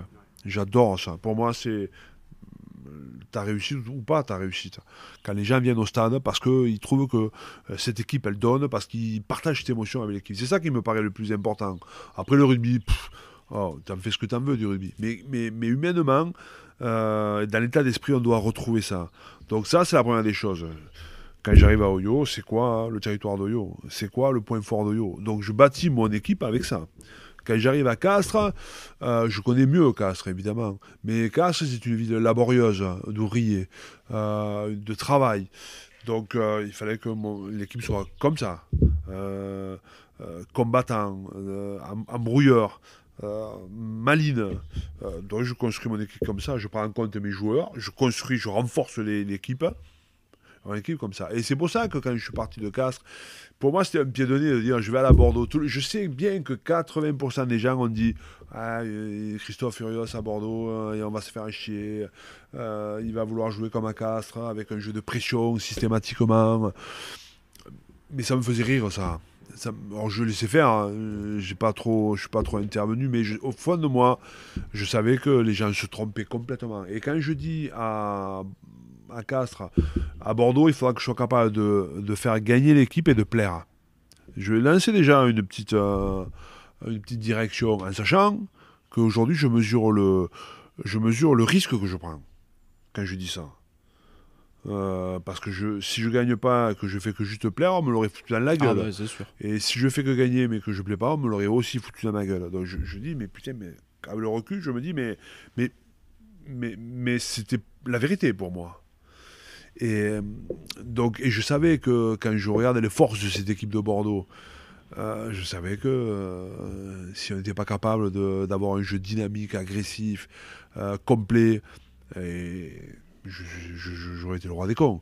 Quand tu regardes la ligne de trois quarts qu'on avait, je dis mais il faut que ces mecs, ils aient des ballons dans des bonnes conditions. Il faut que ces Miradradra, ils touchent 5 ballons par match ou par mi-temps. Il faut que Santi Cordero touche des ballons. Il faut que le petit Jalibert touche des ballons. C'est ça mon leitmotiv. Donc on avait la même structure à peu près de jeu. On s'est adapté. On a mis des priorités un peu différentes. J'ai dit les gars, il faut y aller. Il faut y aller. Donc eux, ils étaient OK là-dessus. Ils voulaient le faire. Nous aussi, allons-y. Ah, bien sûr. Donc là, tu parles de Radradra, de Cordero. C'est vrai que tu coaches des joueurs totalement hétéroclites, ouais, des Sud-Américains, des Iliens, des Français, des gars du Sud-Ouest, en France, vraiment.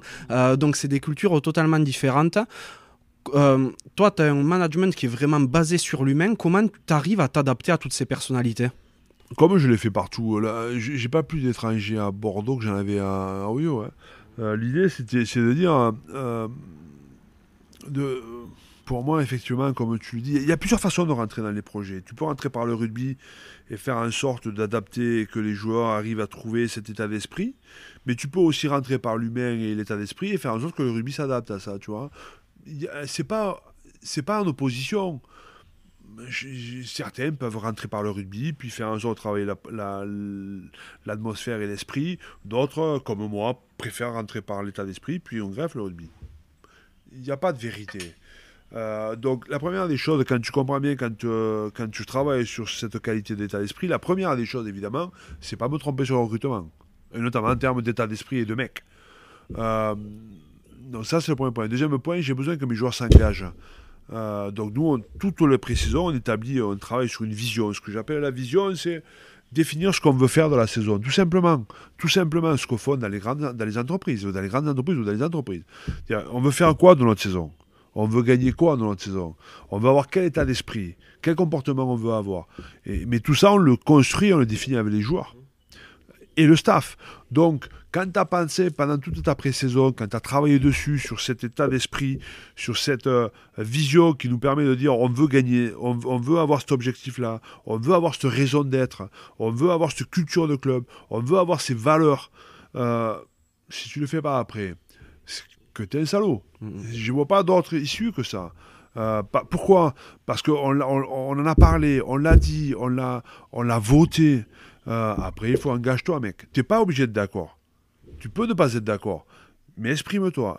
Et de toute façon, c'est la majorité qui fera qu'on prendra ou on ne prendra pas. À toi, après, de t'intégrer au groupe. Parce que la majorité du groupe veut ça. Ouais. Donc il y a eu des grands débats, Coupe d'Europe, pas Coupe d'Europe, il y a des débats incroyables, incroyables.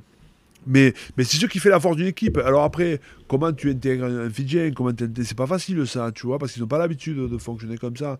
Mais après, il faut les accompagner, il faut les faire venir, il faut qu'ils s'expriment, il faut traduire dans leur langue. T'as des équipes qui s'en occupent de ça? Ah non, c'est nous. Ouais, d'accord. Ça, c'est mon job. Ouais. Tu étais polyglotte du coup? Non, pas du tout. T'as annoncé plusieurs fois que pour toi, l'équipe de France, c'était le Graal. Du coup, moi, ça m'interroge en termes de management parce que t'es quelqu'un qui est proche de ces mecs. Ouais. Si t'as l'équipe de France un jour, ce que je te souhaite, tu les auras beaucoup moins à disposition. Et ils auront peut-être d'autres modèles que l'entraîneur de l'équipe de France.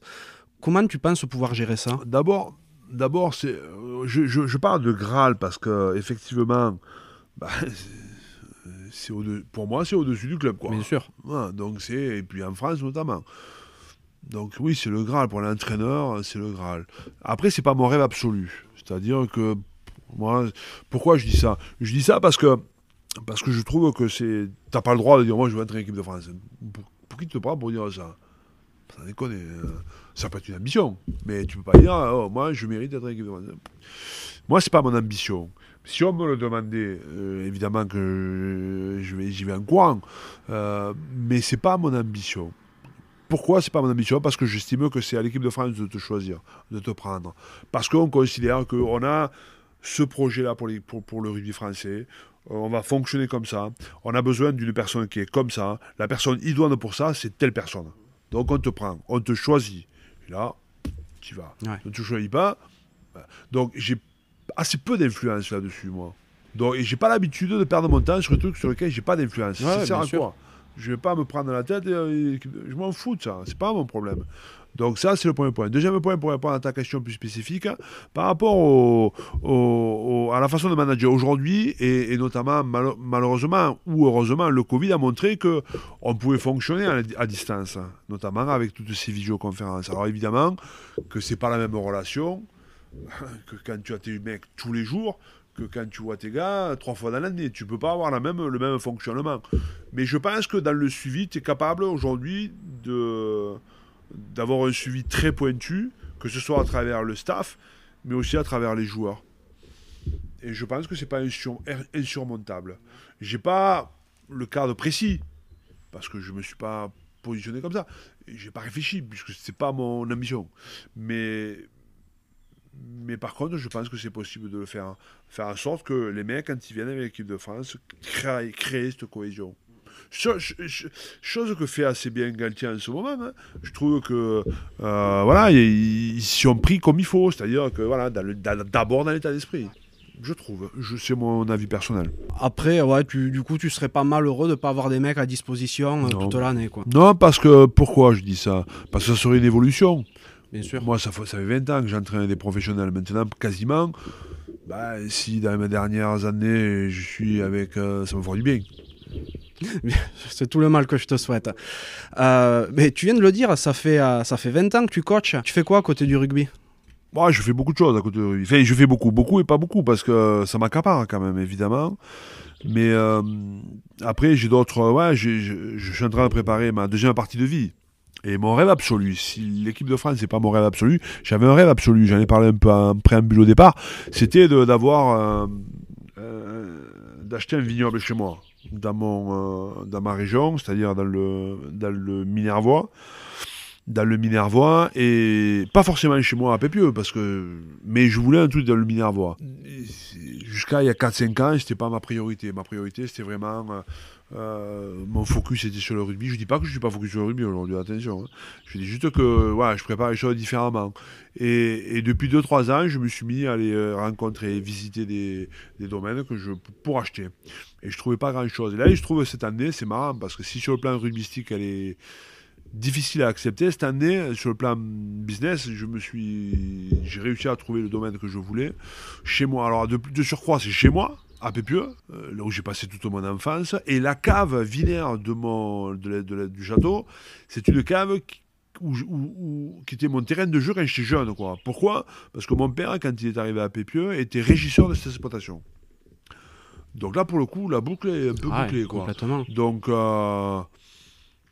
voilà, je suis entrepreneur et depuis le 1er avril, c'est pas vu, hein. Donc je vais faire ma première avanage cette année. Donc j'ai mes frères qui sont intégrés dans la structure, hein. C'est pour ça que c'est plus facile pour moi. Mais c'est un projet qui me tenait à cœur. Dans le Minervois, on a trouvé ce château Pépusque qui va m'aider. Je prépare cette deuxième partie de ma vie en sachant que ce château Pépusque, il sera à 3 versants. Il va y avoir le versant 20, forcément. Il va y avoir le versant, évidemment, accueil, réceptif, autour de petites animations autour du vin, évidemment. Et puis surtout, il va y avoir le côté conférence, où je veux faire des conférences sur le management quand je ne serai plus dans le rugby ou plus entraîneur de rugby, que j'aurai encore à partager cette expérience, que j'aurai envie de rencontrer les gens, d'aider les jeunes entraîneurs ou pas, ou des dirigeants. D'ailleurs, on a monté avec mon ami Fred Rémillet un programme de masterclass. Ouais. Qu'on démarre à la fin du mois de septembre. Et à terme, l'idée, c'est de le faire chez moi, dans ma cave. Donc, tu vois, bon, je suis occupé. Oui, je le vois bien. Mais d'ailleurs, c'est rigolo que tu parles de ta cave, parce que c'est justement mon grand ami Christopher Poulain qui travaille avec toi donc, pour la mise en place des cuves, qui nous a mis en contact. Ouais. Donc j'en profite pour le remercier pour cette rencontre. Tu expliques que tu as acheté un château chez toi. Pourquoi tu n'as pas repris l'exploitation familiale? Parce que c'est compliqué l'exploitation familiale, parce que je me suis brouillé moi et mon père pendant de nombreuses années pour le vin, justement, pour la vigne notamment. Quand à l'époque, je voulais reprendre par investir, pas investir, c'est pris le bec. Et comme il est un peu couillon, un peu comme moi, donc on a passé beaucoup d'années sans se parler. Là, ça commence à revenir, et aussi l'idée de revenir à Pépieux, c'était aussi recréer un peu ce lien qui me pesait un peu quand même, hein, quelque part. Donc voilà, mes frères reprendront l'exploitation de mon père et moi je vais dans le mien. D'accord. Là, vous allez avoir tout le village au final, quoi. Aujourd'hui, une journée de Christophe Furios, ça ressemble à quoi? Par rapport à la situation d'aujourd'hui? Non, ta vie normale. Parce que j'ai entendu dire que tu es un bourreau de travail. Ouais, j'aime travailler. Moi, j'aime travailler. C'est une passion pour moi. Je suis pas un surhomme, hein. Je suis pas. Je le fais parce que ça me plaît, parce que je me régale, parce que je trouve que je progresse tout le temps. C'est ça qui me plaît. Ah oui, j'aime travailler. Je me lève tôt le matin, je me couche assez tard le soir et je travaille, hein. Mais encore une fois, il y a plein de gens qui font ça. C'est pas travailler beaucoup, c'est pas un gage de réussite, hein. Ah non, bien sûr. Mais par contre, ne pas travailler, ça peut être un gage d'échec. Tout à fait. J'ai entendu dire que, enfin tu l'as répété plusieurs fois d'ailleurs, que tu étais très branché développement personnel. Ouais. Donc tu aimes beaucoup progresser dans ce que tu fais. Ça t'est venu d'où? Ça m'est venu. C'est une bonne question. J'ai fait pas mal de formations parce que quand j'ai arrêté ma carrière, quand j'ai commencé à reprendre le centre de formation, la première chose que je voulais faire, c'était comment on fonctionne. Pourquoi on fonctionne comme ça? Pourquoi il y a des mecs qui sont agressifs? Pourquoi il y a des mecs qui ne sont pas agressifs? Pourquoi il y a des mecs qui réalisent leur potentiel et pas d'autres? Pourquoi moi, quand j'étais joueur, tu l'as dit, j'étais un joueur avec du tempérament, mais j'avais des faiblesses, quoi. Pourquoi j'ai pas réussi à progresser? Pourquoi j'ai pas réussi à être en équipe de France? J'ai fait des stages, j'ai fait les sélections A, B, j'ai tourné autour, mais j'ai fait la préparation à la Coupe du Monde 84, mais jamais j'ai été pris. Pourquoi? Alors que j'avais du tempérament, il me semblait que je pouvais donner plus. Et ça a été la première des choses. Donc j'ai fait pas mal de formations, notamment avec mon ami Christian Ramos, sur l'état d'esprit. Comment nous fonctionnons sur du coaching, tout simplement, sur un versant un peu psy. Et en fait, j'ai compris aussi comment fonctionner. Ça m'a aidé dans ma réflexion personnelle. J'ai fait le lien, ça a fait écho chez moi avec mon fonctionnement. Et aujourd'hui, je me dis que une personne, un joueur, peut pas être bien s'il n'est pas bien dans ses baskets. C'est pas possible. Pourquoi dans nos équipes il y a assez peu de joueurs blessés? Partout où je passe, il n'y a pas beaucoup de blessés. Peut-être que demain on en aura 2000, hein. Mais parce que les mecs sont bien. Et pourquoi ils sont bien? Parce que l'atmosphère du club, l'atmosphère du fonctionnement, elle est bien. Moi, je ne mets pas de stress sur les joueurs pour rien. Il y a tellement de stress lié à la compétition, au match, que ça suffit. Il faut que tout le reste, le joueur, soit bien dans ses baskets. On va faire ça maintenant, on est comme ça. C'est ça qui est important pour moi. Voilà, le reste... Donc, je fais en sorte que le joueur soit le mieux possible dans son état d'esprit, dans son environnement, qu'il soit sur le plan personnel ou sur le plan familial aussi, hein, parce que la famille est importante. Et puis mais pour ça, j'ai besoin de le comprendre, quoi. Voilà, donc j'ai fait des recherches là-dessus, ça me passionne. Ça me passionne. Ouais, Voilà. Être meilleur ne s'arrête jamais. c'est vrai. Tu as plusieurs fois abordé le sujet de ton épouse pour différentes questions. Donc j'ai bien vu que la famille pour toi était quelque chose de très important. Tu es très exigeant envers toi-même, envers tes joueurs. Est-ce qu'à la maison, tu es pareil envers tes enfants? C'est pareil. C'est un peu le problème d'ailleurs. Je suis un peu pareil. Je me lâche pas beaucoup, quoi. Alors, la seule période où j'étais plutôt différent, c'est pendant le confinement. Le confinement, j'étais une autre personne. C'est-à-dire que tu sais, j'aime bien. Enfin, tu sais, je pense que tu dois le savoir. J'ai besoin de contrôler, de préparer, pour mieux m'adapter, quoi. D'anticiper, etc. Et là, pour le coup, pendant le confinement, tu prépares rien, tu t'adaptes pas, tu te laisses porter par la vie, en fait, quoi. Et ça a été et dans cette période-là, je me suis laissé porter par la vie, quoi. De toute façon, on ne peut rien faire, donc on va voir comment ça va se passer. Et là, j'ai été plutôt, je trouve sympa, quoi. Après, bon, voilà, effectivement, ma famille est importante et essentielle. C'est un peu mon refuge, quoi. Mais il faut pas déconner, quoi. Dans ta vie, très globalement, hein, quel est le plus grand moment que tu as vécu? Ou l'un des plus grands? Pas que sportivement. Hein. Ouais. Le truc qui a fait écho chez moi, forcément, ça va être sportif, quoi. Il y en a, à mon avis, il y en a 3.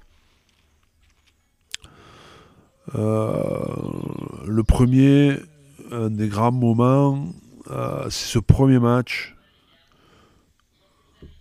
Premier match de top 14 avec Oyo quand on bat Clermont. Ouais. Ça a été un moment incroyable. Probablement que le deuxième moment important, c'est quand je suis parti avec les Babas après le titre champion de France. Parti 3 semaines en Nouvelle-Zélande, un pays qui me fait rêver au pays du rugby. Après avoir été champion, un moment de fierté énorme. Ça, c'est des grands moments. Et après, le troisième grand moment, c'est sûrement l'achat de mon vignoble Pépusque. Ouais. Ouais, vraiment. C'est vraiment des moments fondateurs, quoi, dans ta vie, dans ta carrière. Ouais. Il y en a plein d'autres, hein, mais qui me viennent à l'esprit comme ça, c'est des moments importants. Ouais. Il y a une question que j'aime bien poser à tous mes invités, c'est si tu pouvais reparler au petit Christophe, qu'est-ce que tu lui dirais? Surtout, mais c'est un peu ce que je fais beaucoup maintenant, et que je faisais un peu moins quand j'étais jeune, surtout suis ton chemin, quoi. Il y a un chemin pour tout le monde. Il faut juste croire en ce que tu veux faire, et il faut se donner les moyens de le faire. Aujourd'hui, je suis comme ça. Ça a été long. Il y a eu un processus où je n'osais pas assumer ce que j'étais. J'avais pas beaucoup de confiance, probablement. J'étais un peu une espèce d'armure, tu vois. Ouais. Aujourd'hui, j'ai envie de dire merde, je dis merde. Franchement. Parce que je me sens bien. Je me sens en totale, pas confiance, mais en totale harmonie avec ce que je suis, ce que je fais. Il fut un temps où peut-être que je faisais des choses, non pas par rapport à ce que je suis, mais par rapport à comment les gens me jugeaient, tu vois. Et si j'étais aujourd'hui petit Christophe, parce que ça m'a fait perdre du temps, ça. Ça m'a fait beaucoup de temps. Et d'ailleurs, je dis à mes enfants, fais ce que tu as envie de faire. Vas-y, mais vas-y à fond. Si tu as un rêve absolu, il faut que tu le fasses. Mais fais pas les choses à moitié. Sinon, tu triches, quoi. Et bon, ça, il faut un peu de temps. Il faut un peu de temps. Se construire. Et c'est comme pour mes joueurs à la formation. Si tu peux mettre une tête d'expérience sur un jeune corps, tu gagnes un temps fou. Ouais. Tu gagnes un temps fou. La vie est tellement courte que, putain... Est-ce que le fait aussi de perdre un peu de temps, ça t'a pas permis à t'accomplir en tant qu'homme aussi? Probablement. Je regrette pas ce que j'ai fait, évidemment. Absolument pas. Parce que ma courbe, elle me ressemble bien, quoi. Tu sais, même mon parcours, Bourgoin, Oyo, Castres, Métamorde aussi, ça me ressemble, ça, tu vois. Je trouve que ça me ressemble. Je suis en cohérence, je trouve. Je pense que si j'ai perdu du temps, Probablement parce que je me suis... voilà, bon, il y en a qui vont moins vite que d'autres. Hein. Moi, j'allais moins vite que d'autres. Mais aujourd'hui, j'ai envie d'aller vite maintenant et de profiter. Non, donc, voilà, je fais plein de trucs. Ça ne veut pas dire que je fais pas bien mon moment, attention. Bien sûr, mais j'ai plus envie de dire qu'est-ce qu'on va penser de moi si j'achète ça, qu'est-ce qu'on va penser. Je fais. T'avances, ouais. Ouais, j'avance, voilà, c'est ça. C'est le mot, avancer. Et ce que je voudrais dire au petit Christophe, c'est ça. Vas-y, avance, fais ce que tu as envie de faire. Les autres, c'est de l'enfumage. Ouais. Tout à l'heure, tu disais rapidement que tu arrivais sur ta fin pour le rugby. Ma fin. Ouais, voilà, c'est ce que j'allais te demander. Tu envisages d'arrêter dans les années à venir? Non, c'est pas. Quand je dis sur ma fin, je suis. Ouais, je prépare ma seconde partie de vie, quoi. Voilà. Moi, je me donne 3 projets encore. Donc voilà, donc ça fait à peu près une dizaine d'années, quoi. Après, il sera temps pour moi de passer mon temps à Pépusca. Alors ça peut être 3 projets, ça peut être Bordeaux. Hein. Ouais, ça veut pas dire que je cherche rien. Hein. 3 beaux, quoi. Voilà, exactement. Entendu. Mais tu sais, ce que m'a... Excuse-moi, je te coupe. Non, tu ne coupes pas. Mais ce que m'a montré aussi le confinement et ma façon de fonctionner, c'est que finalement, bah, tu te laisses... À un moment donné, il faut savoir se laisser porter aussi par le truc, tu vois, capter les opportunités. Et des fois, quand j'étais plus jeune entraîneur, je le faisais pas bien, ça. Je préparais, j'étais un peu guidé parce que je préparais, et je captais pas un peu ce qui se passait. Aujourd'hui, je prépare, évidemment, comme d'habitude, mais je prends de plus en plus en compte ce qui se passe autour de moi. Et capter les opportunités, que ce soit une discussion avec un joueur, ou tout simplement dans ma vie de mec. Ça fait, donc on peut dire au côté... heureux en termes d'accomplissement, quoi. Ah ouais, aujourd'hui je suis dans une période de ma vie très bien mieux que quand j'avais 20 ans par exemple, ou quand j'en avais 30, quoi. Pourquoi ? Parce que je me sens à l'aise dans ce que je fais, je le contrôle ce que je fais. Donc voilà, donc aujourd'hui je me sens fort parce que j'ai confiance en moi. J'ai passé beaucoup de temps où je savais pas trop, quoi, tu vois, mais est-ce que c'est pas la vie, ça ? Peut-être. En tout cas, c'est la mienne. C'est bien l'essentiel. Est-ce que tu as des modèles ? Ouf, j'en ai plein. J'ai plein de modèles, j'ai plein de gens qui m'inspirent. J'ai pas de mentor. Ouais. Et parce que bon, j'en ai pas eu. Même si Alain Gaillard fait partie des gens que j'ai appréciés. Christian Gajan aussi. Après, je m'inspire beaucoup de ce qui se fait dans le foot. Parce que je trouve que le foot est en avance sur plein de choses. Par rapport à nous, notamment au niveau des entraîneurs. Je lis toutes les bibliographies qui sortent. Des entraîneurs, donc tout ce qui sort, j'achète. Des fois je lis 4 pages tellement ça me plaît pas, mais, mais ça peut être aussi des gens de l'entreprise, tu vois, des gens qui ont réussi. Je m'inspire beaucoup des gens qui réussissent, parce que tu sais, les gens qui réussissent ont toujours des points communs. Ouais, toujours, c'est vrai. Toujours. La passion, le travail, la remise en cause, avoir pris des coups. Et tu vois, tant et si bien que un de nos projets à Bordeaux, pour ouvrir l'esprit des mecs, on fait intervenir mensuellement une personnalité bordelaise qui a réussi. Alors que ce soit dans le monde de l'entreprise, comme dans le monde associatif, comme dans le monde du sport. Par exemple, le premier l'année dernière, c'était Philippe Etchebest. Ça a été un neurochirurgien, on a terminé par un neurochirurgien, Vincent Jacot, à l'entreprise. Voilà, et le format est très simple. Hein, ils viennent, ils visitent le centre, ils ont 45 minutes pour raconter leur histoire, demi-heure, 15 minutes de questions-réponses, et on passe à table, ils mangent avec nous, puis ciao. Donc, et si tu veux, je prends plein de trucs comme ça. Et c'est ça qui m'inspire. Voilà, ça m'inspire. D'accord. Puis ça peut aider les joueurs à mettre peut-être à planter une petite graine pour la suite. Ouais. Ça fait écho, forcément. Complètement. Il y a une question que j'adore poser à tout le monde aussi et qui se rapporte au nom du podcast. C'est à quoi voudrais-tu mettre une cravate ? Moi, j'aimerais surtout en ce moment, je trouve que c'est... J'ai toujours pensé comme ça, mais c'est encore plus vrai aujourd'hui, je trouve. J'aimerais que nos éducateurs, mais même nous, entraîneurs, évidemment qu'on développe l'histoire du rugby, évidemment qu'on développe l'idée de jeu, etc. C'est notre job quand même. Mais chez les plus jeunes, et notamment... même chez nous, entraîneurs, je pense qu'il faut arriver à développer chez le joueur l'esprit d'entreprise, entreprendre. Alors, entreprendre dans la vie de tous les jours, mais aussi entreprendre sur un terrain. Ne pas avoir peur Entreprendre, ça peut être juste un pick and go, hein. C'est pas forcément.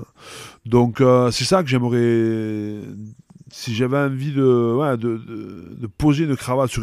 C'est ça. C'est-à-dire faire en sorte de développer les mecs. Et notamment dans cette envie et cet esprit d'entreprise, quoi. Qu'ils soient capables de faire des formations, qu'ils soient capables d'aller voir un peu ce qui se passe dans le monde de l'entreprise, qu'ils soient capables d'acheter un bar, parce que ça forge les mecs, ça développe les mecs. Et plus les mecs sont développés, mieux ils sont sur le terrain.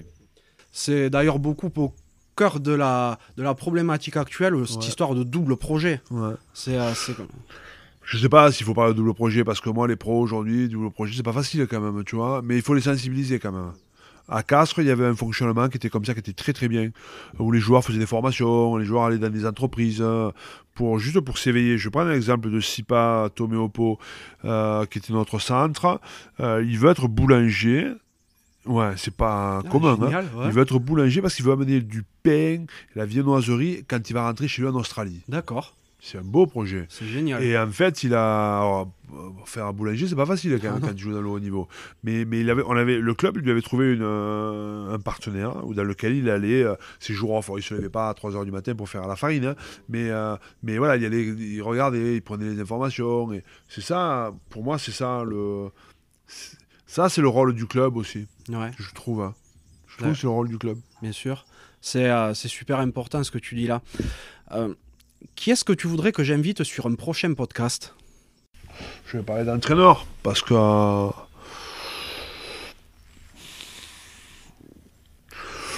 il y en a plein, hein, mais alors, je vais pas être Joey Lab. Ouais, que tu as bien connu Ouais, à que j'ai bien Royo. connu, qui était un bon entraîneur. Ça peut être ça peut être Benjour d'Apieta, joueur, des mecs, tu vois, Rory Cocotte, des mecs différents, Mhm. tu vois, qui sont pas à l'eau tiède, les mecs, hein. Ouais, C'est pas des mecs à l'eau tiède, ça. Des mecs ils sont très vrais. qui ont des grosses couilles, quoi. Mhm. Tu peux pas. Ouais, j'en ai plein, il y en a plein, parce que partout où je suis passé, j'aime avoir cette relation, quoi. D'accord, mais je vais La solliciter. je vais les solliciter, tout à fait. Notre entretien touche à sa fin. Tu as l'habitude des médias. Est-ce qu'il y a une question qu'on ne te pose jamais et que tu aurais aimé que je te pose ? J'ai un chemin, moi j'ai fait un chemin, quoi, parce que quand j'étais joueur, j'étais pas du tout comme ça, même si je faisais partie des leaders, j'étais capitaine à Castres avec Francis, à Rui. Mais de là à entraîner, c'était pas du tout, tu vois, dans mon état d'esprit. Donc, je trouve qu'il y a des trucs à fouiller là. Tu vois, dans les questions, pourquoi je suis devenu comme ça, pourquoi je suis comme ça. Même si tu me l'as posé, c'est pas.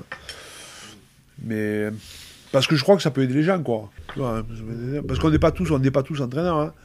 On n'est pas tous leaders, donc c'est l'expérience de la vie qui font que ça change, quoi. Moi, j'étais absolument pas fait pour être entraîneur. Parce que j'étais construit différemment, parce que l'organisation de ma vie était faite de façon différente, et je trouve qu'aujourd'hui, je suis un entraîneur et que je me réalise dans mon métier d'entraîneur et que je regrette absolument pas.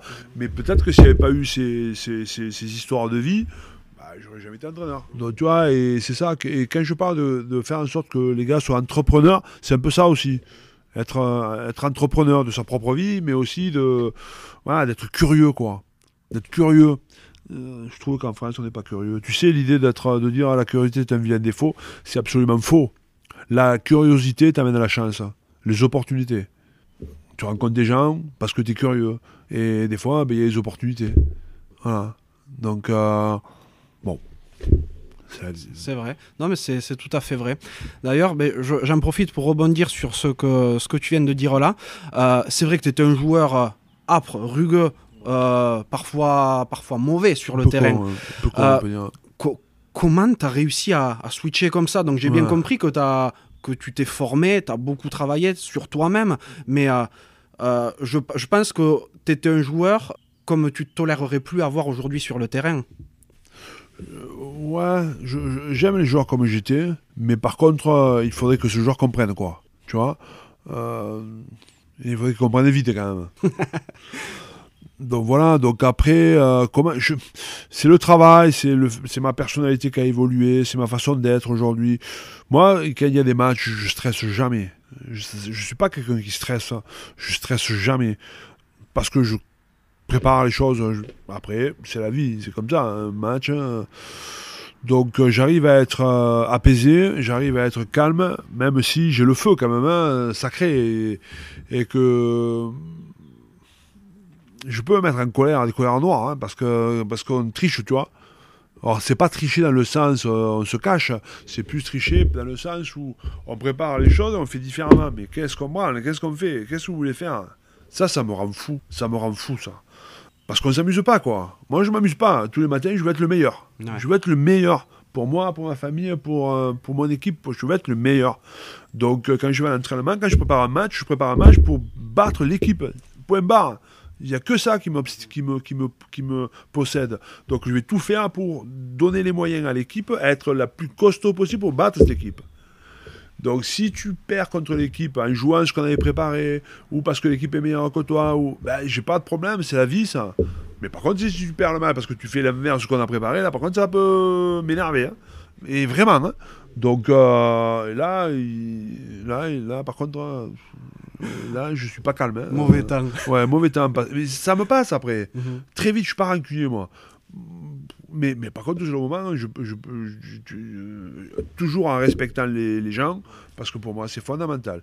Et les joueurs ont besoin de temps en temps de dire oh, qu'est-ce que tu fais? Ah oui, complètement. Fais les choses proprement. On a dit on fait ça, tu fais ça. Oh. Moi, je vais te dire, j'ai vu une fois, et ça m'avait marqué, une fois, je vais rendre visite à Clannickley. J'ai la chance d'assister à une vidéo. Les mecs, ils avaient joué le match la veille contre le week-end avant contre le Munster. Ouais. J'assiste au match et au débriefing des avant. Et après, du collectif. Et... alors, ils avaient, j'imagine, parlé d'une stratégie de mêlée. Bilan du match de la mêlée. Ils étaient un peu dispersés, les mecs. Et c'était le talonneur, qui était en équipe du Pays de Galles, qui commente le truc. Je parle pas anglais, mais on m'a traduit, mais j'ai compris ce qu'il voulait dire, le mec. Et il montre la vidéo, et le coach était au fond. Et il dit, on avait préparé le match comme ça, comme ça, comme ça, comme ça. On avait dit qu'il fallait que toi, à droite, tu sois comme ça, comme ça, comme ça. Et il montre la match, et il montre la vidéo. Et le mec était derrière. Droitier, équipe de Pays de Galles. Il se retourne, il lui dit, pourquoi tu n'as pas fait ça? Le mec, il s'est retourné, et ils ont passé à autre chose. Putain, je me suis dit, mais ça, tu fais ça en France. Le mec, plus maintenant, mais à une époque, le mec, il se serait battu, ou il t'en aurait voulu à mort, ou il t'aurait traité d'enculé. Le mec, il dit non, on dit des choses, on se prépare, on doit faire les choses, et toi, tu les fais pas. Tu mets en cause le collectif, c'est ça le problème. Complètement. Parce que, pour une raison X ou Y, parce que tu as décrété que tu voulais pas faire ça, ou parce que tu t'es fait bouger, ou parce que... C'est pas du boulot, ça. C'est pas du boulot. T'aimes quand ce qui est dit est fait. Exactement. J'ai un énorme respect de la parole. Pour moi, c'est essentiel. Ça veut pas dire que tu gagnes tout le temps, c'est pas ça que je veux dire. Mais fais-le. Ah ouais, il y a rien de pire quand on me dit je vais essayer de le faire. Ah ouais. Quand tu vas essayer de le faire, tu vas le faire. Après, tu réussis pas, c'est pas pareil. Mais déjà, quand tu dis je vais essayer de le faire, ça me fait flipper. Parce que je sais que tu le feras pas. Ou la moindre raison, tu vas t'escamper, tu le feras pas. Je le fais, je m'engage. Engage-toi. Après, tu le rates, c'est pas un problème. On va pas te couper les couilles, mais fais-le. Bon, ben, Christophe, je te remercie, mais vraiment, de m'avoir reçu. J'ai passé, pour ma part, un super moment. J'espère que ça t'a un petit peu changé aussi de ce que tu vois habituellement. En tout cas, pour la suite, je te souhaite une super continuation et beaucoup de réussite avec l'UBB et peut-être autre chose. On verra. Merci, en tout cas, c'était bien. Ça m'a rafraîchi la mémoire de parler de ma jeunesse et de ma façon. Mais en même temps, ça me renforce dans ce que je suis aujourd'hui, quoi, parce que finalement, je me rends compte qu'il y a beaucoup de cohérence. Donc, merci à toi d'être venu et c'était un bon moment. Merci voilà. Christophe, à bientôt. À bientôt. Merci d'être encore là et d'avoir écouté cet épisode jusqu'au bout. J'espère sincèrement qu'il vous a plu. Si tel est le cas, ce serait super sympa de le noter 5 sur 5 sur Apple Podcast et de le partager autour de vous. Ça m'aiderait à encore plus le faire connaître et à convaincre de nouvelles personnes à jouer le jeu de la cravate. Si vous laissez un commentaire, sachez que je les lis tous. Pour me contacter, vous pourrez me retrouver sur LinkedIn ou Instagram en recherchant Johan Zuckmeyer. Vous pouvez aussi facilement trouver Rugby Mercato sur Facebook et Instagram. D'ailleurs, que vous soyez joueur, entraîneur ou que vous représentiez un club, n'hésitez pas à vous inscrire gratuitement sur rugbymercato.net, le site de recrutement rugby. A bientôt pour un nouvel épisode de La Cravate.